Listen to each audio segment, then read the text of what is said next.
Comment créer de l'interactivité dans ces formations en ligne? C'est une question qui m'a été posée par Yasser en Égypte. Alors, Yasser, pour créer de l'interactivité avec tes élèves ou tes stagiaires pour les formations en ligne, tu as deux approches. Soit tu mets en place des exercices qui vont leur demander de te renvoyer les résultats et que tu vas corriger, et à ce moment-là tu vas pouvoir échanger avec eux. Soit dans System.io tu peux mettre en place des quiz, c'est-à-dire des tests, ce qui donc en fait sont des évaluations qui vont te permettre aussi de les impliquer et toi d'avoir un retour sur comment ils ont intégré ton contenu. Alors ce qu'il faut faire attention avec ces quiz dans System.io, c'est que au niveau des paramétrages, tant qu'ils n'ont pas passé le quiz, ils ne peuvent pas passer au chapitre suivant et ça peut être embêtant s'ils n'ont pas compris le principe. Soit il faut que tu l'annonces de manière assez fréquente pour qu'ils l'intègrent bien, pour éviter qu'ils t'envoient plusieurs emails pour savoir comment faire pour passer au chapitre suivant, parce que du coup ça va générer un SAV compliqué à gérer, et si tu as avec le temps beaucoup d'élèves, ça va être très compliqué, quoi. Tu vas passer ton temps à répondre à ce genre de problématique alors que c'est pas le but et ton objectif au départ. Alors tu peux ensuite organiser des webinaires, c'est-à-dire tu peux faire des coachings communs. Alors ça c'est toi qui détermine le rythme. Bon, en général une fois par mois suffit largement, mais après si tu as beaucoup de demandes, pourquoi pas en faire tous les 15 jours, mais c'est très lourd à mettre en place. Je préconise quand même de le faire une seule fois par mois. Ensuite, tu peux faire des webinaires, mais questions-réponses. Donc là, pour aussi qu'ils puissent t'envoyer. Alors, ça ressemble un peu au coaching commun, mais pour moi, le coaching commun, c'est plus. Ils vont te poser des questions sur leurs difficultés à construire leur écosystème ou comment utiliser System.io ou comment créer leur formation.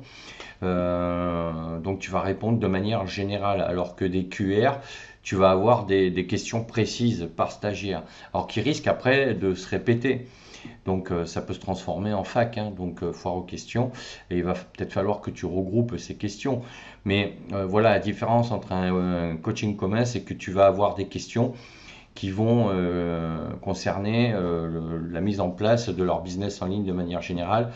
Et alors que des QR, si tu veux, ça peut être des fois très particulier sur une fonctionnalité ou sur une tâche bien précise.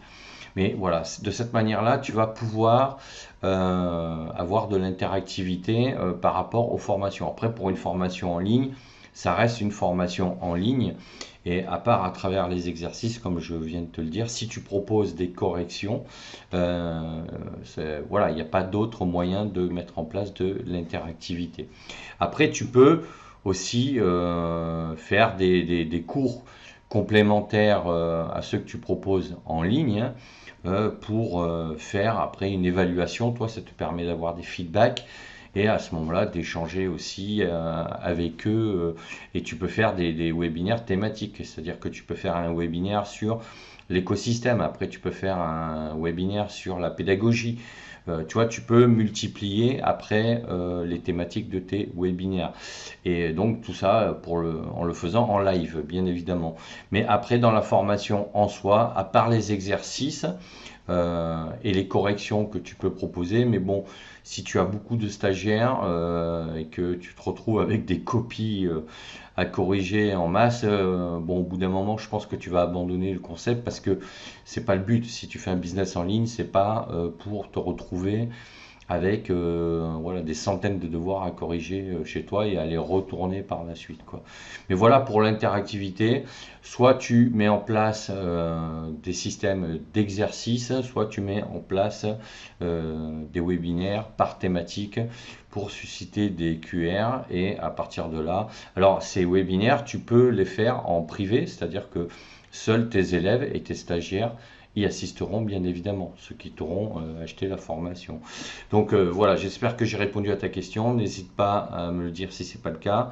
Et pour les autres, de la même manière, n'hésitez pas à me laisser un commentaire sur ce sujet, à vous abonner à la chaîne, à mettre un pouce bleu vers le haut. Et je vous dis À bientôt pour un autre QR.